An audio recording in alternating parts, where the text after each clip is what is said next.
Today, 95% of India's trading by volume and 70% by value is through maritime transport.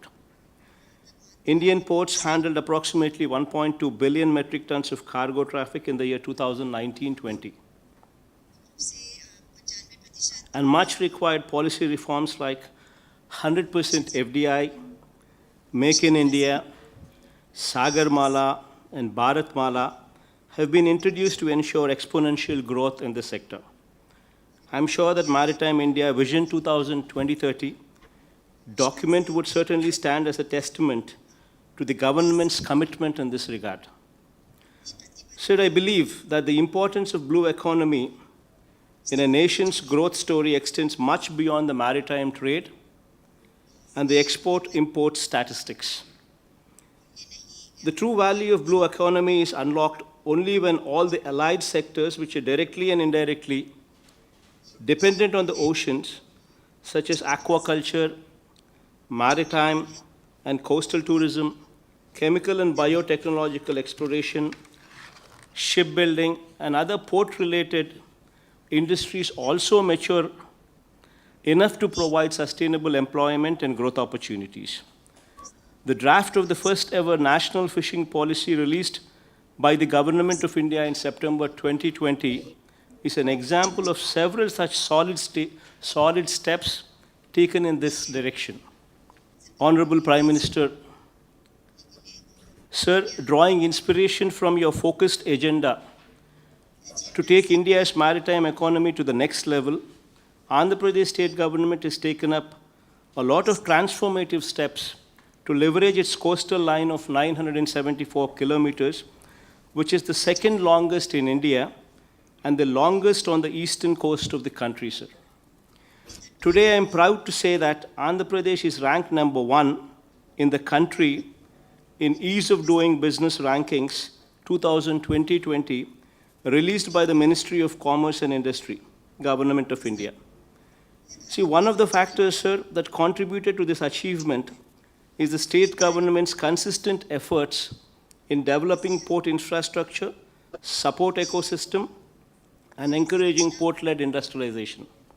Andhra Pradesh has one major port in Visakhapatnam, sir, 5 functional state ports, and 10 other notified state ports with world-class facilities that handle more than 170 million tons of cargo per annum, second only to Gujarat. Andhra Pradesh state shares 4% of the total Indian exports, and we aim to reach 10% share by 2020-30, sir.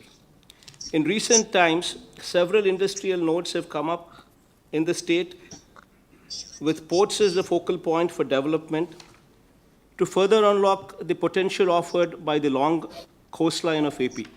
The government of Andhra Pradesh has undertaken development of 3 greenfield ports at Ramayapatnam, Machilipatnam, and Bhavanpadu on an innovative model that mitigates all risks associated with the greenfield port development, thereby making the port operation a risk-free proposition for the private sector.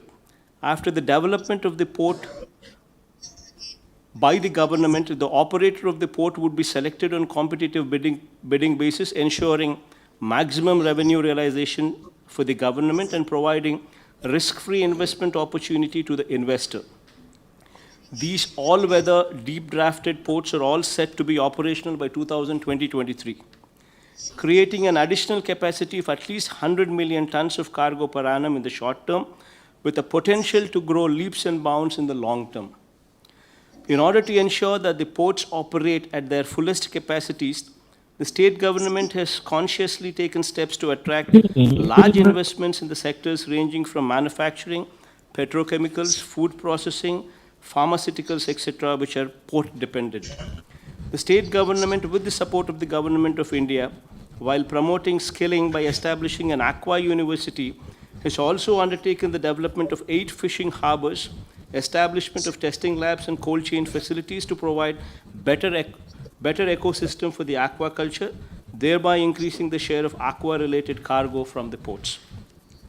All such well-calibrated interventions are designed to promote port-based industries and develop new economic cities driven by the ports all along the coastline of Andhra Pradesh. Lastly, sir, I would like to extend my invitation to the representatives from various companies from India and abroad attending this summit through the Government of India to invest in Andhra Pradesh, and I assure you the best environment for your operations and the fullest support in making your endeavor a successful one. Thank you, sir.